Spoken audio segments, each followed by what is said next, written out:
Entonces, bueno, me gustaría, si quieres tú primero, Alex, ¿cómo ves tú la llave del pensamiento? ¿Qué es para ti? ¿Qué elementos contiene? ¿Cómo se adquiere esa llave? Bueno, cuántas personas están encerradas en una jaula que viene definida, los barrotes de esa jaula son falsas creencias? Esas falsas creencias sobre sí mismos, sobre los demás, sobre el otro, la otra persona, y sobre la vida, actúan como un inhibidor de su mirada a la realidad. Por eso, Fernando, tantas veces hemos compartido esa idea de que no vivimos a la altura de nuestras capacidades, sino que vivimos a la altura de nuestras creencias. De alguna manera, cualquier falsa creencia es ese barrote, es ese freno, esa ancla, esa mordaza, porque inhibe la capacidad de conocernos y de reconocernos constantemente. ¿Cuántas personas viven su vida en mentiras que han asumido como verdades? Y esas mentiras pueden afectar, como decíamos hace un momento, tres áreas.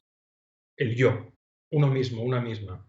No valgo, no soy capaz, no lo lograré, no lo merezco, no puedo quejarme, no puedo pedir. O sobre el otro.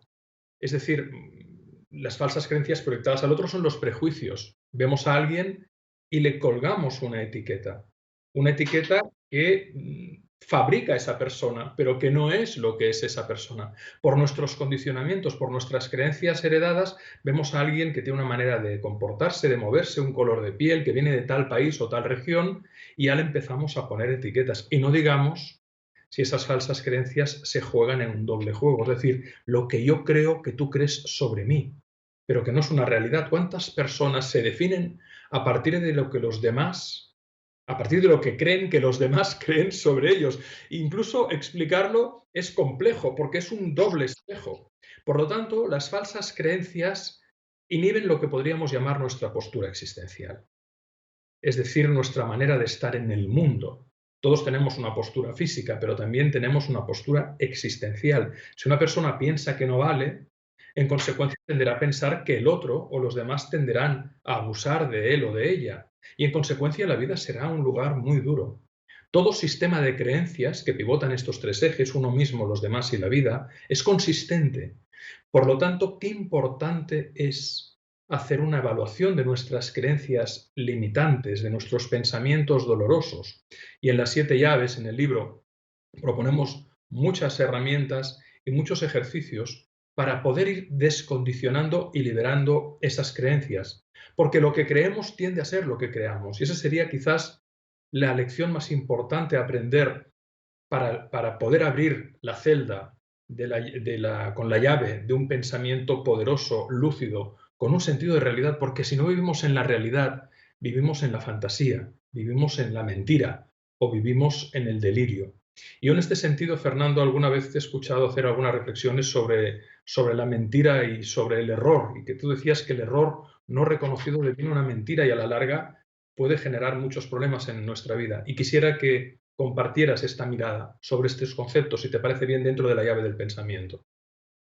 Sí, totalmente. Es que, claro, la falsa creencia, ¿qué significa? Significa que tu sentido de realidad está alterado. Entonces, si tu sentido de realidad está alterado, es muy fácil que cometas errores.